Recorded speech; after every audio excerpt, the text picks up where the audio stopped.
Okay, so we are live. Welcome to my audience, those watching live, those watching on the replay. My guest today is Ian Westmoreland. Ian, my opening monologue is that I never introduce my guest because one, I think I'm either going to do a very bad job and not hit the all the highlights or the lowlights. And I think you're much better placed to give some context of who you are. So if you wouldn't mind, take as long as you want. Just give some background about who you are, what you do, anything you think is relevant for today's conversation. Great to meet you, Colin, and thanks for the opportunity to chat. So yeah, I'm Ian Westmoreland. I live in Sydney, Australia, 71 years old, and I guess I've got different hats. One of the hats I'm quite proud of, I'm a father of 4 and a grandfather of 13 kids. So absolutely blessed with my family. In my working life, paid working life, I worked mostly as an IT project manager in the utility space. And then I left that 12 years ago to focus on giving back to the community. So I've been an unpaid, or worse than an unpaid, I actually given our money into volunteering and setting up a couple of not-for-profits. And so that's my passion and purpose for this stage of my life. I guess on a more negative front, I'm going through some pretty serious health challenges at the moment. My mental health is great. I love life, but I've got some physical challenges that I'm not sure how they're going to turn out. How's that, Colin? Do you want me to share a bit more about myself? Is that okay? That's amazing because it gives me loads of places. So I want to just give you a compliment because, like with all my lives, I have this initial just chat conversation with my guest just to see if there's a rapport, there's something that I can talk about and the other person's okay on camera. What I took away from our conversation, it's really strange. I don't know why I'm going to say this, but I can remember your surname very easily. Like most of the time people have these surnames and I can't remember, but yours I don't know why, Westmoreland, it just sticks in my head. But I think maybe it's who you are stuck in my head. Because as you just said, and we can dig into it if you like in terms of health problems. If you don't, that's also okay. But you were very generous with your time. You were we talked about a lot of things, and you were very generous with sharing your family. You do this yearly Christmas picture of your kids and your grandkids. And you've done this, I think you said like 16 years, if I remember, was that right? No, 10 years. So we started, we've got a couple of twins in the grandkid mix, and they were about 6 months and we started doing it. And we did the first one and everyone was positioned. And then each year afterwards, everyone stays in the same position. We add the new ones in as new ones are born. There was our youngest grandchild was 6 months. So that was their first photo they were in. We're coming to a challenge though. So one of our grandkids sat on my wife's lap. Now that grandchild is now 4 inches taller than my wife. And so we've had to make some adjustments. And I say to them at some point in the future, they'll just have to hold up a picture of me, but I'll still be there. And we'll get a jigsaw made of this. And I've recommended this to a lot of people. So everyone puts away devices. This is a 1,000-piece jigsaw, and we do a sensible one, and then a crazy one where people are putting faces. All the hands go in, and there's 10 people trying to put jigsaw pieces in, and my wife occasionally will then stick all that into a picture frame, and we'll hang it up on the wall.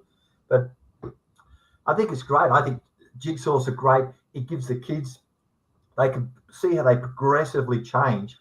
We get older, but they grow up, they get bigger, and it gives them it shows the history of what was going on. So I think it's a great idea. It's no big deal with mobile cameras, whatever, you can set it up to take these photos. So I'd recommend it to people, particularly with kids, and they just want that history there.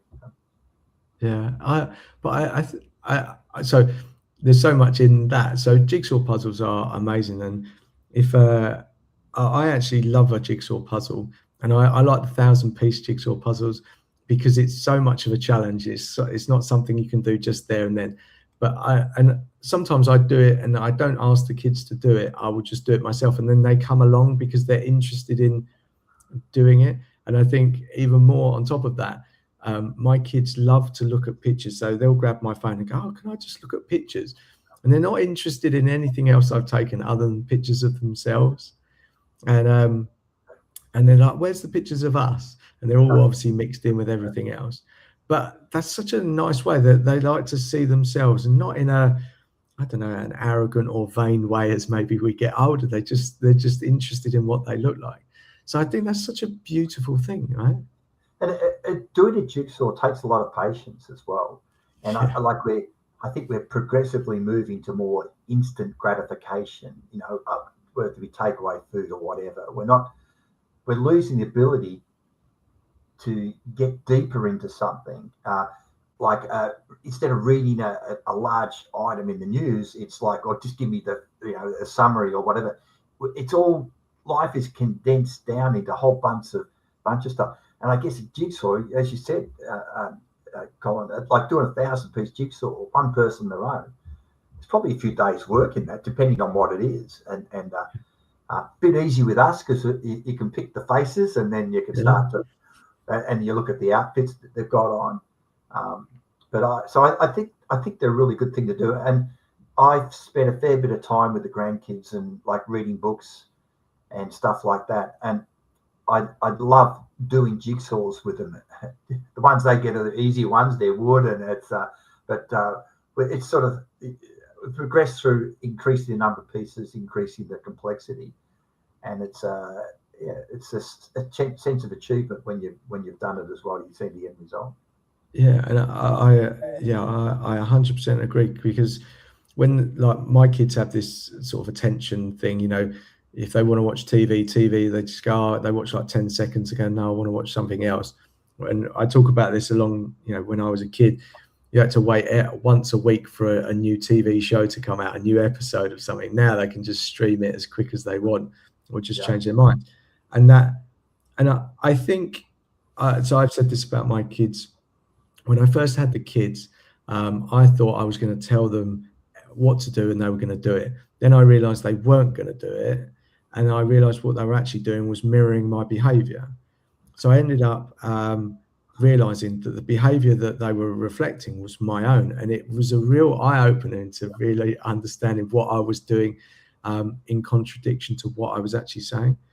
And so there are things that I now do consciously, and I hope that they inherit all of that and they take their time and that patience and that achievement, because 1,000-piece jigsaw puzzle is a commitment. It's not something you're going to rock up 20 minutes, you're done. You have to go through a process, sorting out the edges, sorting out the colors, or whatever you want to do. And I think those lessons can't be taught in one go. They have to be kind of consistent. So the fact that you've got this jigsaw puzzle and it's a thing and it's a family event, I think that is absolutely wonderful. I think it's outstanding. I want to pick up on something you said there, Colin. You talked about the kids model our behaviour, not what we say to do. And you can see a scenario where someone rings in for mum or dad or whatever, and someone will answer the phone, and it'll be, I tell them I'm not home. And in effect, we're modelling lying to our kids. And I'm careful with stuff like that. And I would, in that scenario, it would be, look, say to them, I'm tied up or busy, I'll give them a call back. But kids carefully observe what it is that we do, how we treat others. And I think it's an important lesson. I think some parents are that, or do what I say, not what I do. And I think that's not the right thing. You talked about TV with your kids. Now, being Australian, we've got this amazing show over here called Bluey. Oh, genius. Absolute genius. And I have come to tears sometimes. Like there's one where it's a model of Donald Bradman. I should apologise for bringing up cricket with the Ashes series going on, and England he won the last test, but not doing that well. But it's incredible, some of the lessons. There's one around mental health, which episode called Stickbird. And some of the shows are just brilliant. And I believe it's like the biggest show in the world or something. It's got some claim like that. So you've watched it, have you? You've Yeah. seen it? So I have to say there are shows that my kids watched. When they were younger, that Peppa Pig was a big thing over here, and that was okay. Like there was some stuff for the adults to watch, but when it came to Bluey, I think it was lessons for parents as much as for kids. And there's an episode where the dad's being a bit too rough with the youngest one, Bingo, and I sat there, and I will sit there and watch it because I'm like, what am I going to learn from this? Yeah. And the relationship that the dads and the kids have is amazing, and you go, oh, okay, and it's so insightful. I don't know who the writers are for it, but I was like, wow, that's genius, because what a way to help parents understand their behavior and kids and what they're going through and how they see things. And I think there was I can't remember all the episodes, but there was one about I think a friend comes over and he wanted all the attention, or he was lying or something like that, and it was like, oh, okay. But it's so funny. It's done in a funny way, not in a dictatorial way, and it was absolute genius. And I can understand why it has taken off so well, not just for kids, but for parents as well. I said it covers mental health. There's one where Chili, who's the mum, her sister comes over, and the sister can't have kids, and then it was like a very touching time there, or one with the grandfather. My grandkids, like they will just laugh out loud watching this stuff. There was one tradies, which is one of theirs, or grannies, where they pretend to be grannies. They do that in a few of the episodes. But and it's like that. We don't watch that much TV, but I love sitting down with them and just watching that and maybe commenting on some of it. But very funny show. So let's dive into this world of sort of giving back, this whole family side of things, because obviously you've started these two non-for-profit, is that how you say it? Non-for-profit, yeah. So, but I couldn't work out what the catalyst or what the trigger was for jumping away from the corporate world into doing these things. So in 2013, I started at the bottom in the corporate world. I used to run messages and put things in trays and take them out of out trays, and really basic stuff, but managed to progressively work my way into fairly well-paid senior positions as an IT project manager. And I worked in Melbourne most of my working life, and then went to work in New Zealand, which was brilliant, for another telecommunications company over there, and then came to Sydney in 96 and spent the next few years again in utility space, telcos or energy. Come to 2013, I was increasingly thinking there's more to life than just making money and delivering software changes. And then on the 10th of September, 2013, I got on the train to come to work. I continued to read a book that my youngest daughter had given me. And what I read that morning impacted me so much that in May 2014, I quit paid work. So I've been a full-time volunteer since then. And so the catalyst was just reading something that resonated so strongly with me. And if I went into detail, it became clear why it resonated with me. And I took it as a message that this is the purpose for the rest of my life. I used to say for the next stage of my life, but now I feel it's the rest of my life.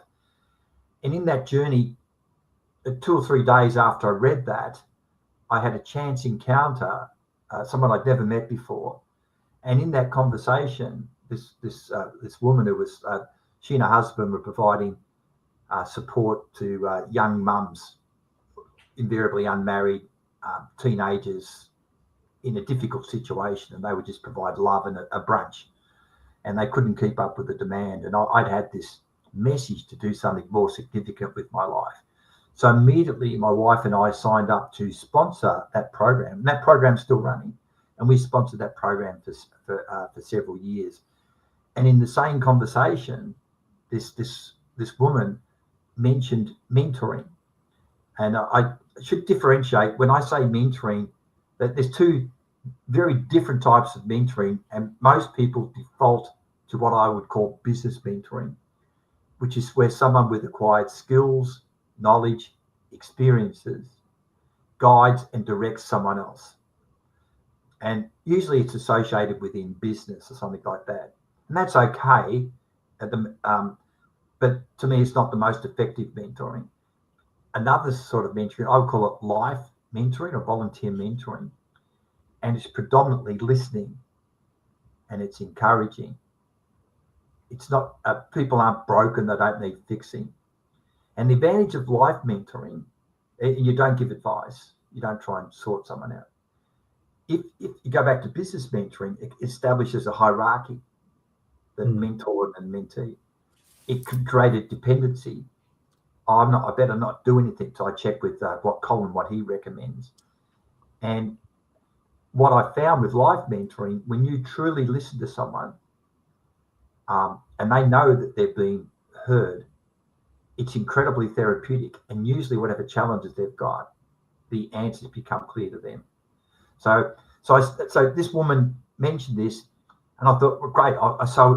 I went and volunteered to do high school mentoring, and I'd left work. I was mentoring at multiple Sydney high schools, and I learned so much from those guys. I could tell you lesson after lesson that I got from these people, these always young men. Most of the people in the mentoring program were women, and I suspect it's maybe they've got a more caring, nurturing thing, or maybe their partners are more likely to be working than they are. Yet over half of the young students being mentored were boys. And I guess it makes sense in a way because there's been lots of separations, and usually the kids would go with the mum predominantly. So we've got more, we call them mentees who are boys, and more mentors who are women. So for many of these kids, these young boys, who've got no decent male role model, they've been matched to their mum almost. So I mentored these young guys, and it was just life-changing for me. I said, I learned so much. And at one point, I was mentoring this young guy in one of the Sydney schools. And in the conversation, he shared with me that his father had suicided. His mum was an addict who was in and out of rehab. He was living with his grandparents, which he hated. And then he just turned, he looked me in the eyes, and he started crying, and he said, Ian, help me. Now, what can you do? I mean, what can you do in that situation?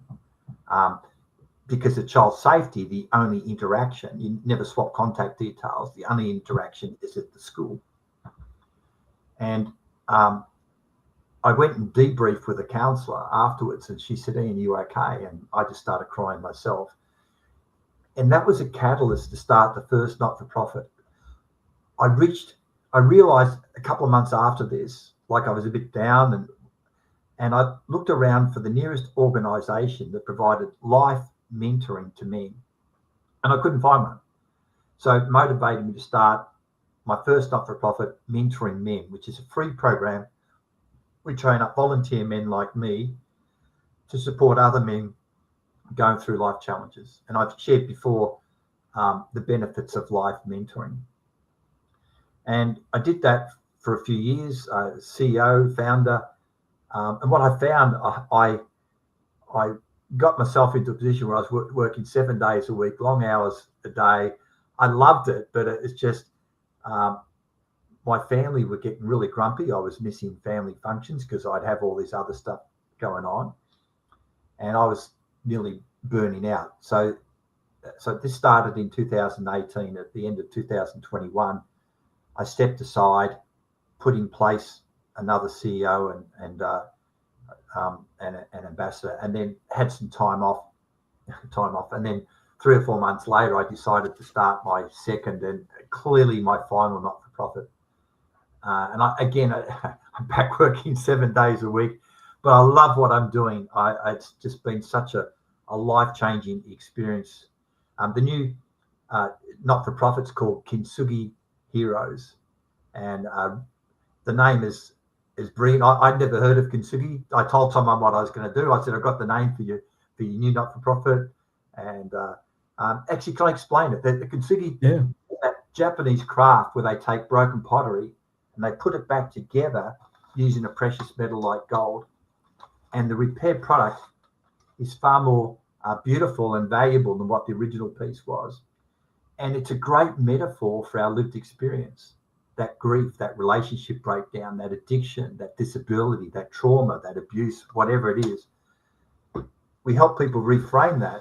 And we get Kintsugi Heroes is all about the power of storytelling. So people who've overcome these adverse experiences share their stories to give hope and inspiration to others. Often when people are going through challenges, they think they're the only ones who have experienced this challenge or felt that way. But what we've seen is the person who shares the story first off feels valued. They're actually giving back to help someone else. So it's incredibly therapeutic for them. And the person accessing that story, it gives them that hope and inspiration. I'm going through a cancer journey at the moment. I've got stage 4 melanoma cancer. I've got tumors in my brain and in my body. I was on a podcast sitting side by side with several other people who have been through the same thing. And one of them's literally climbing mountains. She's a mountaineer. And others are out there advocating around prevention of the cancer. Melanoma cancer is a big issue in Australia. We got sun. We've got a hole in the ozone layer. So it was rife. And growing up, a tan was healthy. You'd put coconut oil or some on your body to get this tan. I remember as a kid running around out in the sun, and these blisters come up on my shoulder, and my nana at the time got a needle and the thread and stuck the needle through the blisters to drain them, and so we're now a lot smarter with that. Like we had a huge campaign, Slip Slop Slap, around putting on clothing and hat and sunscreen, and sorry, apologies, that was my wife saying I'm talking too loud, and the kids grandkids 3 grandkids moved in today, so apology. So it's a huge issue over here. Fortunately, the treatment for cancer is getting better and better. I think in 3 or 4 years' time they'll have it almost totally defeated, but it's just a case of getting to that point. Oh wow, there's so much I want to dig into all of that, but just first of all, let's try. I'll try and pick it all out. First of all, what was this book that you read, and what was in it? If you don't mind sharing that. I get asked that a lot, and I'm usually here. But, so I should say everything we do is secular. I don't care for Kintsugi Heroes or for mentoring men. It doesn't matter what background, beliefs, lived experience, culture. None of those things matter. For me, I'm a Christian, and what I read that morning, I guess, questioned the role of Christians, and it had listed a bunch of things, and I was checking those off as I went along, and it's like tick tick, yeah, all those things match. And at the end of it, like it had, have babies, make a living, even had the end, buy a boat, retire, collect retirement.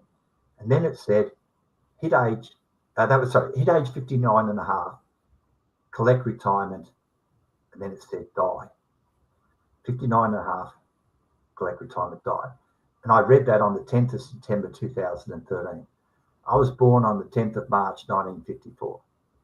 So I was 59 and a half to the day. Jesus. I read that.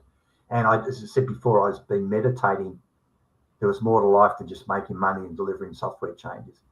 And that was the first in a series of events. I mentioned meeting this woman 2 days later, and she was connected. She was the scripture teacher of the youngest daughter who'd given me that book.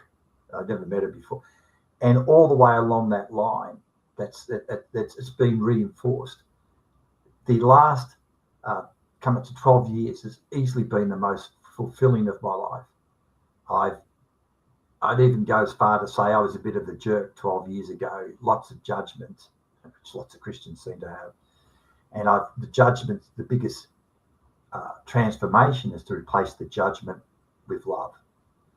And, I had a view on addiction 12 years ago, but that view's totally changed. When you find out through storytelling, the large number of the people who have addiction issues, say were sexually or physically abused as children, then it totally changes your attitude to that. And even it helped me revisit the relationship with my dad, which wasn't good for a number of years because he had anger management issues. But my dad was in World War II in England. He was in Sunderland flying boats. Actually met my mum in Plymouth. And I think around 20 or 30% of his squadron were killed. And then when you start to get that, there was no recognition of PTSD and all that stuff. It doesn't excuse what he did, but it gives a much better understanding. And as a society, and as Ian 12 years ago, we focus on the symptoms, not the underlying cause. And, no one, picking on addiction, no one sets out to become an addict. I think I've stuffed my life up. But it's, So it's been a huge learning curve for me along this journey from mentoring the kids and then through, I guess, our stories covering a bunch of other things. So, yeah. It's your words and your wisdom is so beautifully put together. And I think I went through a divorce a little while ago. I actually had an affair and I lost a number of friends during that process. People just wrote me off. There's actually more to that story than just that story. And I don't often share that because there's a lot of shame that sits around that for me. But what I realized is that we were very quick to write other people off based on what we think our morals are or what our principles are. Having been on the other side of that world, I realized that we say these things, but we don't take the time to understand. Now, the people that have written me off that I no longer speak to didn't even have a conversation, didn't want to. I tried to reach out to them and not to explain or to justify my actions, but to have a conversation, just to share what was going on. And it wasn't, black and white. There's a lot of stuff in between. What actually happened for me is that judgment that I used to have for other people has gone away. I'm sure it's still there. I'm not saying it's all gone, but it changed my perspective on how I interact with other people. And you realize that you don't understand unless you ask questions, and ask questions not from a judgmental place, but just ask. And so that ties in to what you said. We don't listen. We come with these preconceived ideas, and we have this conscious bias, and how we are and what we think and these values, etc. Say, oh, I would never do that. And until we start talking to people and start listening, you have no idea what's going on for those people. And it's really safe. I think sometimes we do the judgment to make ourselves feel better or somehow superior. And going through that, I realized that no, just talk to people, just ask questions. And people do want to talk, and they do want to explain it. Some people will try and make excuses for stuff. I did that. But they also, if you allow them to talk, you can understand what's behind it. And I've often said that people tell you the thing that they think you want to hear. But if you stick with it, they'll tell you the thing that's actually going on. But you have to be present. You have to take a moment. You have to have a conversation. And that takes time and effort. And in the busy world that we live in, we barely, we always think about ourselves. Okay, and I'm no different. But actually being aware, being present, taking the time to sit down with people, whoever that is, I think that's such a overlooked, but yet very simple act. It doesn't cost you anything really, other than your time. And we say we don't have time for stuff. I'll go and scroll on my phone for 10 minutes. Really? You could go and talk to someone for 10 minutes. And I think, moreover, when you started to talk about kids and men and stuff like that, And I don't want to make this about me, but why I'm saying it resonates with me. I went through therapy about 10 years ago. Nothing life-shattering like abuse or anything like that. But I moved from the UK to Luxembourg, and my world was upside down. And I went to therapy because I was quite angry about things. And my girlfriend at the time, she sort of said, "Oh, do you know you're being quite," I wasn't violent or anything, but just the way that I was expressing things. And she said, "Oh, maybe you go and see someone." So I went to CBT's, cognitive behavioral therapy, and I was open to doing it. And you know what? It was the best thing I ever did. And I think as men, we have this thing where we can't talk about our emotions, or we're not set up for that way. And when you talked about women, I think women are much more open, and they have this sort of community side around it where they'll get together and talk about stuff. Whereas men don't tend to do that. I'm sure it's changing, but there's this bravado. And I think about my mates, and I love my mates. And if I said to them, "Oh, I'm going through this," they go, "Yeah, let's just go and have a pint." We'll have a pint and we won't talk about the thing that I really need to talk about. We'll have a drink, we kind of gloss over it and go, "Yeah, you're right." And go, "Yeah, the alcohol's helped and we've had a good laugh and we'll make some jokes about something." But I've not talked about the issue. And I love my friends. But I think that's a society thing, that's a gender thing, especially around men. So the fact that you're doing that and that you've opened up that world for kids, for men, I think is absolutely outstanding. Look, thanks for sharing that. You've raised 3 or 4 thoughts in my mind, and I'm going to generalize here. But if we call them blokes, do you call them blokes in or what do you call them in? Yeah, blokes, yeah. Okay. If there's a you break your leg, I've got to go to hospital. I've got to get that put in plaster. But you're feeling unusually sad, or for an extended period of time, or even depressed or anxious. It's like this. There's almost a shame can be associated with that, and you're reluctant to go out and reach out, seek help. I think it's changing, and like we've had some high-profile sports people in Australia have been going through challenges, and they'll actually stop playing sport, like I think of guys AFL or tennis or cricket over here, and it becomes public. But they actually then, instead of it being a thing of shame, it's actually promoted, and so gradually that's changing. We want to get away from that stigma, and I've went to see counsellors a couple of times on specific things. Our Indigenous cultures, we used to be storytellers. Indigenous Australians use the term yarning. They would sit around the fire and they would talk and have the conversations that you were talking about. But there's been a really bad trend and I think social media hasn't helped. And we're more isolated. We've had people like in Australia, someone's been dead in the house for like 6 months, but no one's bothered to identify or follow up, and we're just not having the conversations. And I think there's a few things around that.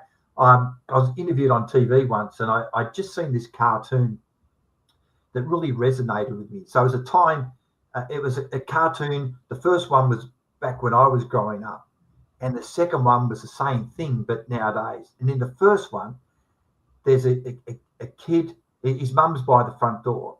The kid's got a ball under his arm, and the mum's grabbed him by the ear, dragging him inside. So I don't know if you get the weather for this, but in Australia, you go out, play with your mates, and when the street lights come on, you come in for dinner. That was the thing. So there's a young Finnish-looking kid, and his mum's dragging him in. The next cartoon nowadays, there's almost obese kid. The mum's by the front door trying to drag the kid outside, and he's holding on to his gaming console. And the point I'm making, that interaction outside, and we used to get up to mischief, we'd have Shanghais and slingshots and all, but there was this community attitude, there was this village, and the conversations were more likely to happen now. If someone's locked away in their room gaming, you're not having those meaningful conversations. You're not getting the physical exercise, and clearly physical exercise is a key part of mental health. one of the things I was going to say with the mentor workshop we ran, one of my mates developed this workshop, and so I'm the CEO. He did this, and he produced this book. We're about to launch, and I looked through the workbook, and on the second day was this talking circle where you share what you're feeling. My first thought, and I just still coming out of the corporate environment, this is really going to suck. I don't want to tell people how I'm feeling, because in the corporate world, there's a facade that's constantly put up. And so the guy who's facilitating, he had this object. I'll use my Kintsugi Heroes drink properly, and he read out the rules. You've got whoever's got the drink bottle speaks, and they talk about what emotions they're experiencing at that time. No one interrupts. No one makes any comment. They just talk openly. If they want to, you can just say pass, and you hand it to the next person. So this is going back 2018. I vividly remember. And fortunately, it wasn't me first off. If it had been me, I don't know, I might have passed, or I don't know what. I would have made something, not made something up, but said something that really is superficial. First guy, I miss my dad. And then he started talking about his dad had died, and the love he had for his dad and the impact. Next guy, I can't get access to my kids. And then my mum gambled away our house. Tears, but by the time it got around to me, it was far, far easier to go down that path. Now, where that head, because this was on the second day, so we'd done a number of exercises, there's trust built up. And where it finished up, we run these peer support groups, still running. And so you've got a bunch of, in this case, because it's only men, because mentoring men. So you've got a bunch of people who have learned the superpower of vulnerability in an environment where there's no judgment, there's trust. And the part of these regular peer support groups, and the first thing would be a check-in. Colin, how you going? And Colin, and some of the discussions there, breakup, health issues, physical and mental, loss of employment. But there was all this support within that group. Such a powerful thing. And maybe it's going back to the yarning the Aboriginal people used to do. And if we can get back to that, it's one of the dreams I've got. And through either mentoring men or Kintsugi Heroes, we get a bunch of people once a week or a fortnight in the local community centre or library, maybe with a facilitator.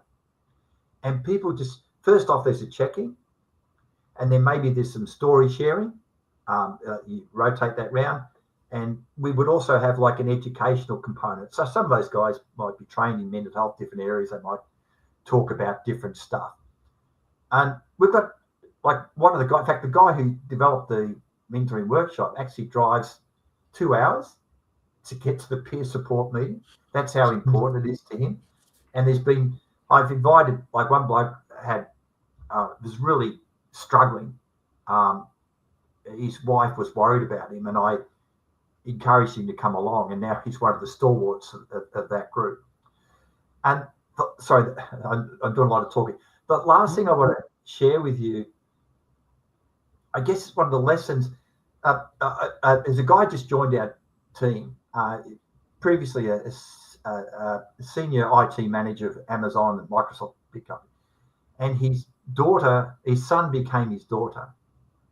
So it's transgender. And we're going to do a podcast series about LG. I always get LG plus. Yeah. Do a series around that. Now, the Ian 10 years ago, or 12 years ago, and I suspect a large portion of society don't understand transgender. And I'm not saying I do now, but I've got a much better understanding. You look at the suicide rate around transgender, it's many times within the community. And a lot of that comes back to the community attitude. So we're just telling stories, but those sorts of stories can educate the Ians of the old Ians of the world and change community attitudes. and we talked, about addiction. You shared your story with divorce, the separation, and all the judgment that was applied to you, regardless of anyone understanding the full background, not even taking the time to do that. And it's like that's really sad that happened. So yeah. So just your comments just triggered a number of things in my mind around my experience. What I love about the idea of this community circle part is, I think there's so much wisdom in doing it. So I think, like you said, I mean, if people were to ask you, "Oh, Colin, how are you doing?" Oftentimes, I don't know where it comes from. I think it's maybe society, like parents. You don't complain about things; you just get on with it. And I think there's also this thing where you say, "Yeah, you don't want to be negative or bring the room down." And I have this issue with crying. So I, I can't really cry. It happens very occasionally, but it almost stops as quick as it starts. And when I was in therapy, I talked about this with my therapist, and we tried to sort of break down the walls of why that is, and try and let those things down. And one of the things that I explained to her was that I said, I think if I start crying, I'm never going to stop. Wow. And she said, do you think that's actually true? And I went, no. But something inside of me feels that, okay, if I do, then it's going to be shame. There's going to be all this stuff. I'm going to cry. And I did cry in front of her a couple of times. I was still not great at doing it. I try to allow and connect when it comes. But the more I try and connect with it, it's almost there's something in my brain that stops it and puts it behind. Yeah. And why I say that is when I think about some of the best conversations that I've ever had in my life, on these lives, whatever, it's when I've shared vulnerability first. And it creates this space where people go, oh, okay. And I used to be this thing called a chief happiness officer. And it was I worked in this small consultancy firm.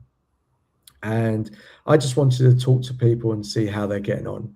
And they gave this term chief happiness officer. I didn't love it, the title. I'm not really a titles person. And I also thought oftentimes people thought I was handing out drugs or stress toys or something, or that I was always happy.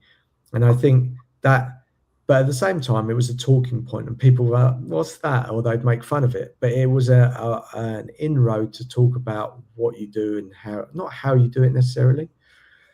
One of my things was really just connecting with people. And what I would do, and I didn't really do it consciously, but at the beginning, I would explain something that was happening negatively, or, maybe I had a feeling about something, or, oh yeah, I did this and I felt terrible.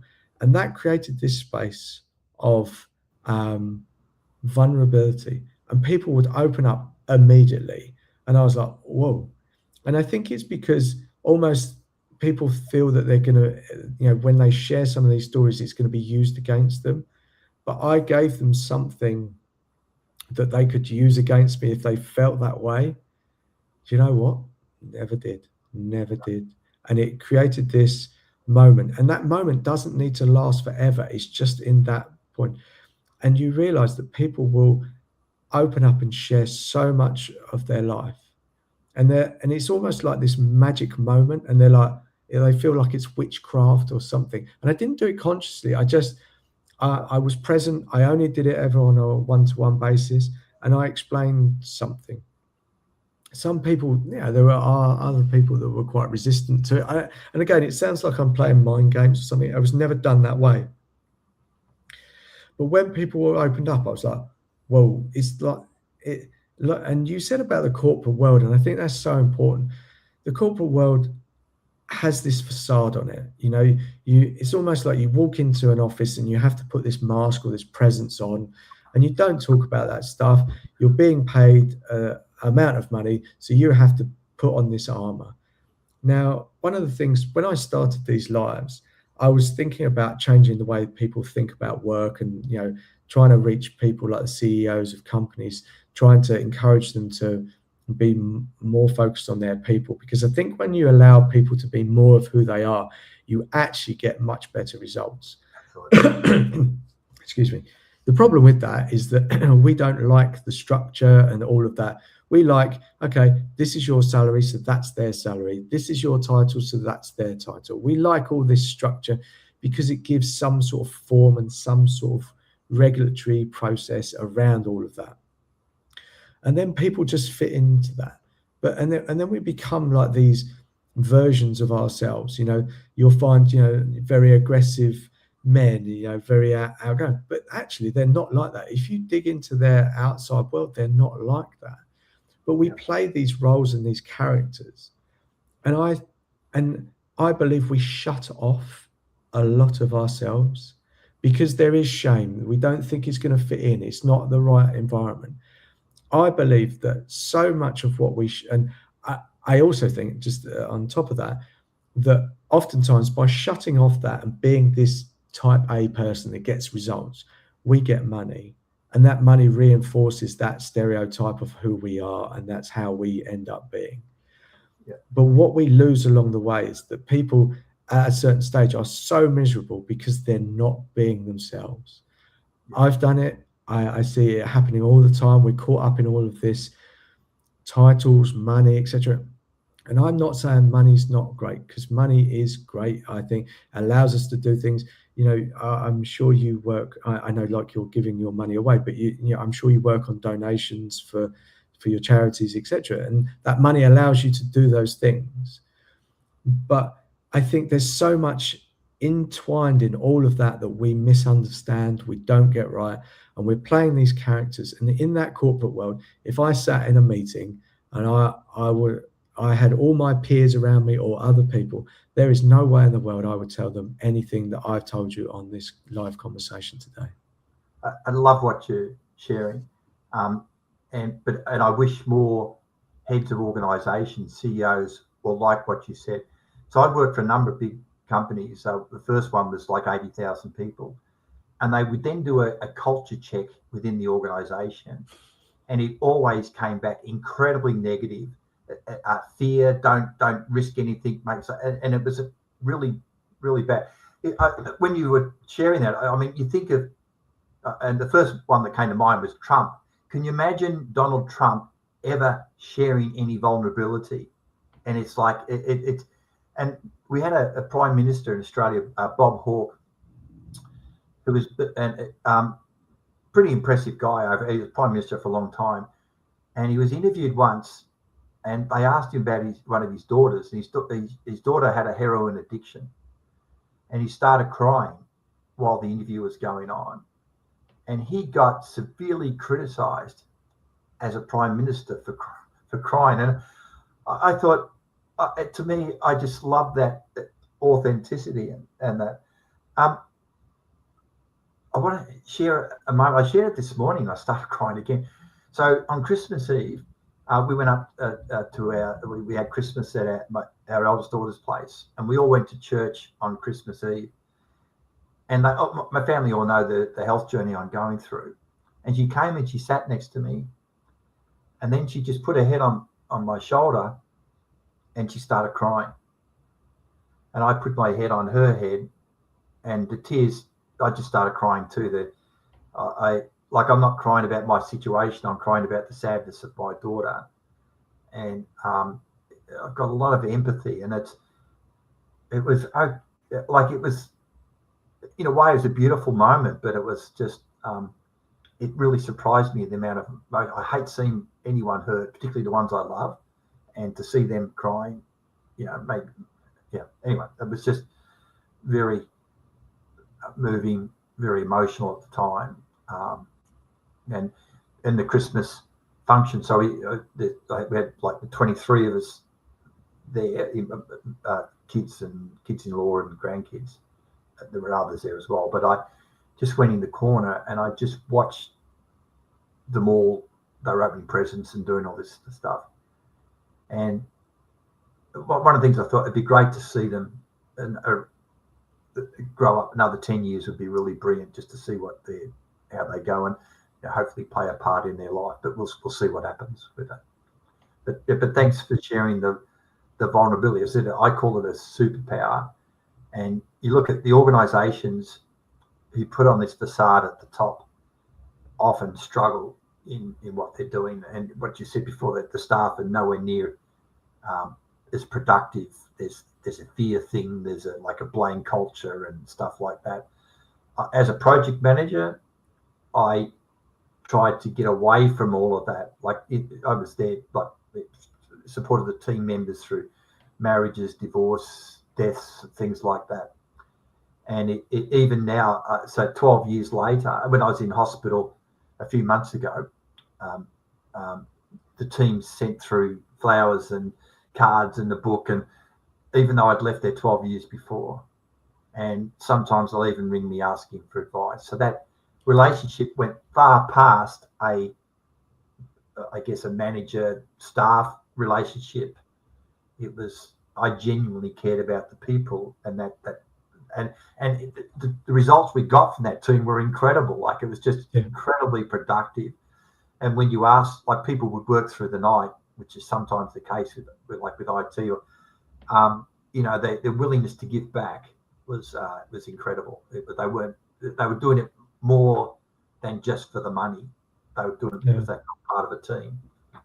Yeah, and I think this is I don't obviously want to make it about the corporate world, but I just on this theme, I think we give so much of our time. We always say 9 to 5, but let's be honest, most people are giving a lot more than 9 to 5 in their job. And I believe that actually, so I had this theory that people are very unhappy in their jobs, and I don't think they're unhappy in their jobs. I think they're unhappy with their managers, their situation, not being able to be the full version of themselves, the full honest version. And I think if companies change that, they looked at that, because when you look at proportionately, you spend a lot of your time sleeping if you're not working, but a lot of that time is working. So the people around you are important. You sometimes get thrown together, but what a gift it is to be in a company where you can bring yourself, you're very happy where you are, you trust all of these people. And that's not an easy thing to create. That takes work, that takes effort, and that takes intention. But the problem for most companies, they go, that I believe that most companies think of people like ants. Okay, they're just, there's going to be another person to take that person's job. And they think, okay, I'm just going to squeeze them like a lemon until all that juice has gone out, and then I'll get a new one. But the reality is, I honestly believe that you will get so much more results out of people that love doing what they do. Like you said, people are going to show up and work all hours. And I think some people are built this way to maybe trying to impress and you might need to curb their enthusiasm of doing some of that. But if you take the time to understand people, really understand them, not about work, some people use work as an excuse to get away from parts of their lives that they're not happy about. But if you take time to understand people, they will tell you so much that's going on. And a lot of companies put this well-being around work, and they say, well-being. And again, it's the same as diversity. Yeah, we're diverse because we've hired, all different ethnic backgrounds, etc. So I can put that on a website and say, we've got all these different nationalities in our company. No, that's not diversity. And well-being isn't about putting a snooker table or a pool table or ping pong table, whatever you want to put, and buying pizzas. It's about understanding people. And I think that comes down to where you started, to listening, to taking the time, to asking questions. And we don't do that. We often just vomit. We take 10 seconds to listen to someone, and then we vomit for about 2 minutes about the company, the values and stuff like that. No, just let people speak. Again, you triggered a couple of thoughts. First, Kintsugi Heroes, we've got about 50 to 60 people on the team. Most of them, like me, are volunteers. So why would someone give up a key part of their life to go and do something for no money? And Usually volunteering means you give a little bit of your money in some ways as well. And I think it's really important that the values that you truly live the values of an organisation. Whereas we seem to be picking on corporates, but a lot of them don't. Like, it's we need a mission, vision, and values thing. So they write it out, tick the box, chuck it away. You go and ask the staff, so what's your vision? What's the company vision? Oh, hold on, and I'll have to go to a drawer to pull it out. Well, what values have we got? And I'll have to go and check it. So they're doing. You mentioned diversity and inclusion. Often they're doing these things just so they can tick a box that's been done, and they're not truly living that. And I think with a not-for-profit where you got volunteers, clearly you need to not just talk the talk, but actually walk the walk around that. And I'm excited. We've got one of our volunteer team members is now doing something I feel is incredibly important. Our team is mostly around Australia, but there's people overseas. But every 2 months they'll ring, Colin, how you going? Last time you mentioned this, your kids were a bit crook. Are they over the, and just help people feel appreciated, valued, and just let that. And people, if you treat people that way, they'll generally positively respond. And yeah. I think it's the easiest thing to do, to actually listen to someone and take a note of something that they said. So, you shared, I didn't need to take any notes. So normally after our initial conversation, I would take notes of just little, just like one word, just a thing that I would remember about you. And do you know what? I took none. No. I didn't need to. Again, so I was mentoring these young guys. I was probably 20 young kids that I mentored. And just an example of what you just said then. I'd say, what do you want to do when you leave school? And this guy said, you want to join the army in a particular role. I forget what the role was. And in between that mentoring session and going back the next week, I went and researched the army, what the qualifications were, what did you need to, the salary and all that. And then catch up. Oh, look, I went and you said this, here's all the stuff that's there. And A, it showed him that I listened to him. B, that I cared enough to actually go out and try and get some information which may be of use to him. And it sent me all the right messages. It was all legitimate. And that's like how you build, I think, relationships with people like that. I had this incredible experience. In 2015, I was mentoring a guy at one of the Sydney high schools. And I thought all we did was talk about sport. He was a rugby league guy. I'm an Australian rules football guy. But we just had a few chats. He had an incredibly high truancy rate, wagging rate. And often I'd turn up there and he, particularly earlier on, he would not even be at the school. But I continued on. Now, fast forward to, I think it was 2023. I had a phone call from the mentoring organisation. This young guy had contacted them, asking if they would give him my phone number. And I said, absolutely, no worries at all. And we caught up for coffee, and he wanted to tell me the impact. I was the only positive influence in his life at that point. And he was told he's going to finish up in jail, really bad relationships at home. One of the things I remember, he liked working with timber, and I said, like carpentry was a good thing to get into. And now he's at what we call a tradie. He's making a fortune. There's a huge shortage of people in tradies in Australia. And he then went to the mentoring organisation and made a promotional video where he talked about our relationship. And I get emotional when I see that. And his truancy, he says in the video, went from 62 days to 2. And the first thing was that he generally would, it would wag on different days. It started off, it would be randomly allocated across the week. Later on, if there was the mentoring day, say a Thursday, he would turn up on Thursday but wouldn't turn up on the other day. But to have, what price do you put on that impact transform someone's life? So belief into someone else. It doesn't get any better than doing that.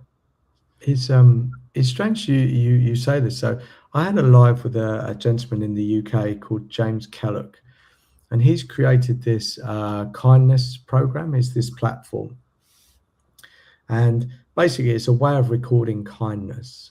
And so in having this conversation, I'm actually quite a visual person, and what I like is he's created this, along with his cousin, he's created this map of the world on this platform. And he's going into schools, and that this program, it's free to sign up. There's no cost or anything. You can just record a kindness act that you did, or one that you saw. And basically, there's this lovely graphic, and he zoomed into this school that he's taken this into, and they start talking about these nice things, these acts of kindness. And he zoomed into this area of where this school was, and there was this beautiful spiral of all these hearts, of all these acts of kindness that were coming out. And it was just like, wow. And what hit me so much about that, and it ties into what you're saying, oftentimes kindness can feel intangible. It can feel that we don't understand it, or that we're not having an impact. But he wrote a post, I don't know, maybe a couple of weeks ago, and he had a massive impact on a young girl, and she wrote this post about him. And this is years later. He was, I think he was a PE teacher, like a physical education teacher in school. And she said, like, basically he was that person for her that gave her that ability to believe in herself and move on, and how grateful she was. And I think this is so important for people to know, because again, when we started this conversation, we started talking about like instant feedback. We want instant results. We want these things, but that's not how things work. And when I started this journey on LinkedIn, I wanted quick acknowledgement that what I was doing had an impact, and I didn't know how to get it. And so at some point I was thinking, well, that's not going to do anything. But I carried on doing it anyway, regardless if anyone liked what I was doing or commented or even showed up. That my guest would always show up, but not always people watching there and then. And I was like, something inside of me just said, carry on doing it, just do it. And it's only now, and I've been 6 months into this journey, that people start telling me, yes, I've been watching those, and you have no idea of the impact that you have. But it requires you being consistent, showing up. And it's easy to show up when everyone's cheering for you, but when no one's cheering for you, to say, yeah, keep on doing it. Just following that path, following that feeling that I want to do this, there is something there. And it will be years later, whenever. But the seeds that you're planting, and especially like you said, in young kids, and I'm not saying it has to be just for young kids. You're doing amazing things for so many people. But they have all this life ahead of them, and you've changed the trajectory of that guy's life, and he wanted to come back, and you had no idea that was going on. You maybe had an idea and you enjoyed it, but you showed up as you, and you even if he wasn't showing up, you were still there. What an amazing thing. And just to have that faith and keep doing it takes a lot. And when we think that things aren't showing or blossoming, know that they are. You just can't see them. Yeah, sometimes we may never get that feedback, but it's, to me, it's a great example. So often we don't know the impact we're having till later on, or never. Some guy asked a Chinese politician or philosopher what he thought the impact of the French Revolution was, and his response was, "It's too early to tell." And it's because the Chinese stuff is often, you look at what's going on with Taiwan, and it's a long played out game. So they've got this incredible patience to see where things go. And maybe we're losing that. Coming back, as you said, to the instant gratification. That's a key point. Yeah, amazing. So I'm conscious of time. I tried to keep these for an hour 10. And if you know, I definitely want to do a round 2, because there's so much depth and wisdom and caring and love in what you do. And like I said, I made no notes about who you were. And this morning, it was a bit of a rush. It's morning time where I am, and I was like, oh, I didn't make any notes. And I was like, no. In my brain, I went, yeah, Ian did this. His family, his Christmas. I know obviously the health issues you're going through, but your positivity. I knew all of this, and I think that says so much about you. I didn't need to write notes. And I think however things progress, and I want you around to keep doing this stuff. Yeah. But we don't always have ultimate control over some of those things. But know that you've had such a big impact on me. And we met for maybe 30 minutes, and I already know so much about you. And I love that. And the fact that I can remember your name and I can remember what you do, and this conversation today, it just is so inspiring. And honestly, who you are and how you care, I wish more people were like you. And I think that's very inspiring for people. And we've talked about a lot of things. And the fact that you've come from a corporate world to do, non-profit work, and you've done that, and how you've done it. But there is something that just runs through all that. There's just love.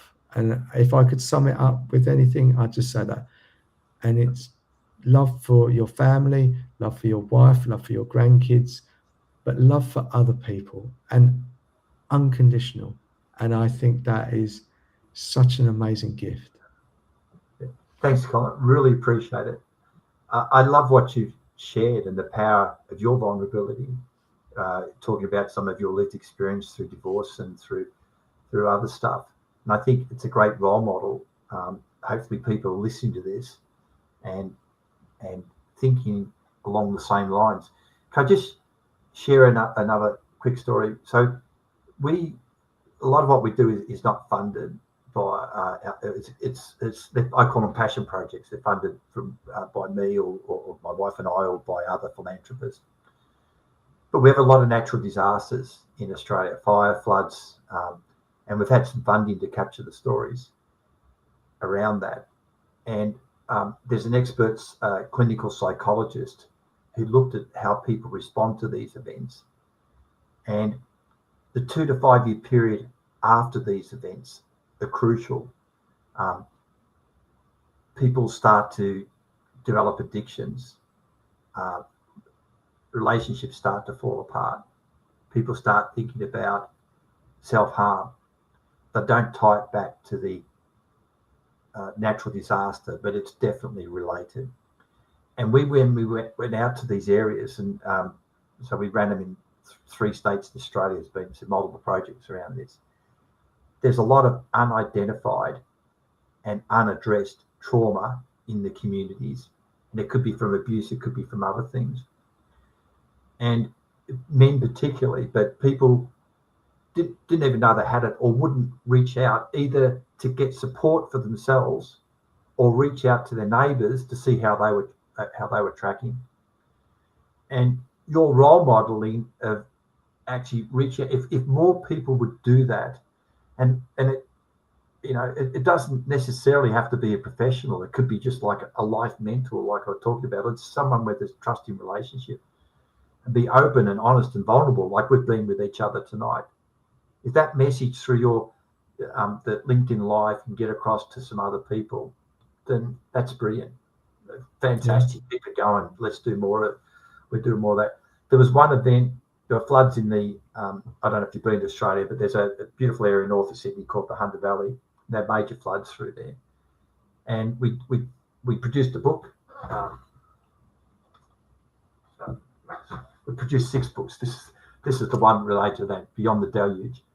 And we did a book launch at an alpaca farm in the area. And we had a panel discussion, and one of the guys shared that was the first time he'd been out socially in 2 years. First time. And he traumatized. In fact, his dog was the one who kept him going. And when he said that, there were tears and people just gathered around him, and it was a beautiful moment. So he was someone who clearly going through a number of mental health issues, but just that bravery of raising that. And we had a facilitator interviewing people on the panel, so which encouraged some of this stuff to go out. But the majority of people are struggling with some life event. Despite what you see in the corporate environment, there's stuff going on, there's grief, there's relationship break, there's addiction, whatever.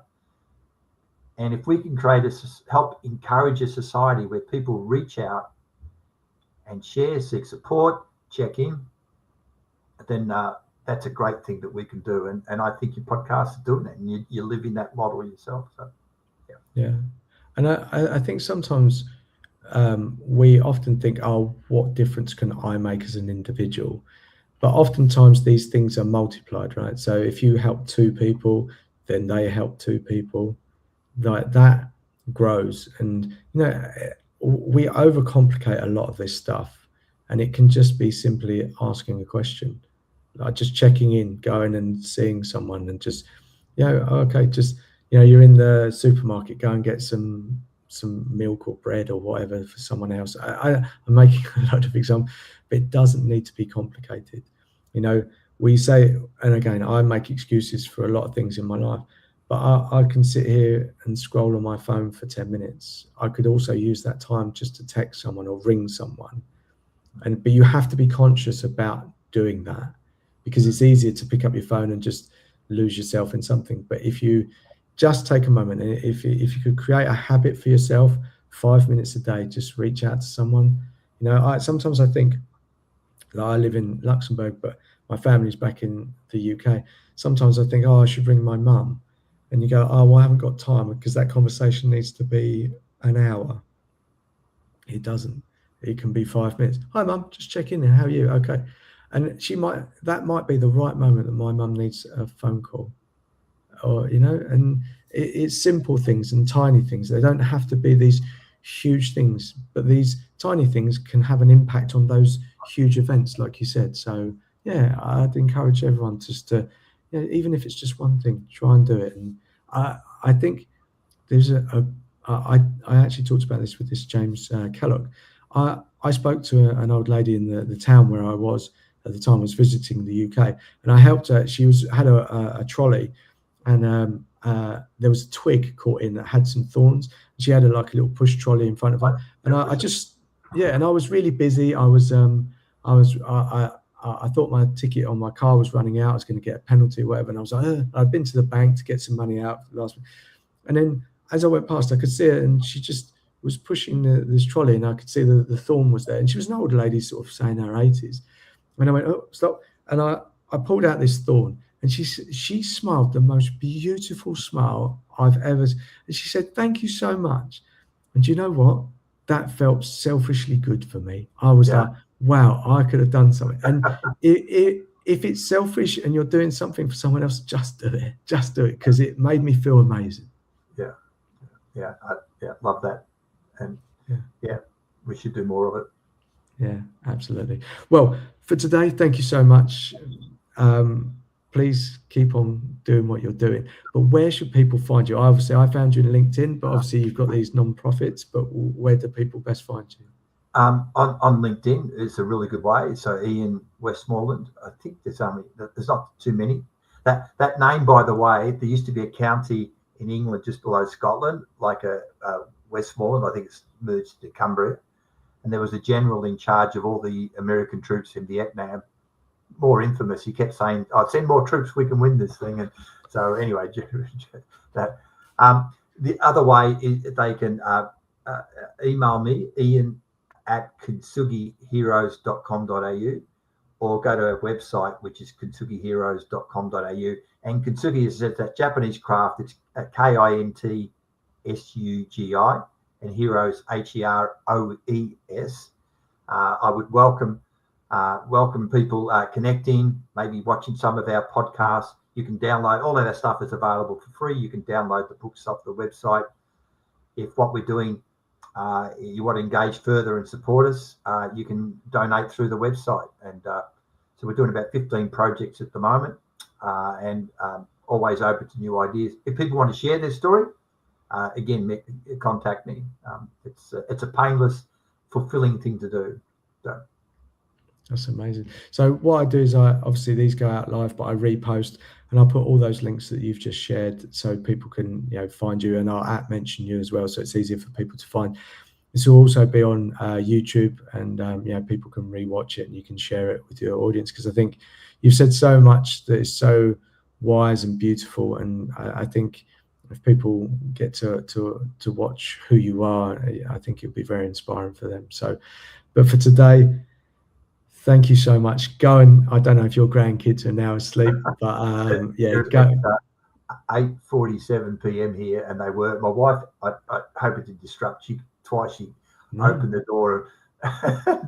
So apparently I talk loud, but maybe that's good for being on these calls. I think it's a good thing because it's passion, and I love that. So amazing. But for today, Ian, thank you.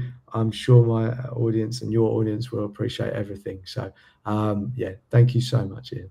See you next time. Okay, thanks. Yeah, take care. Bye.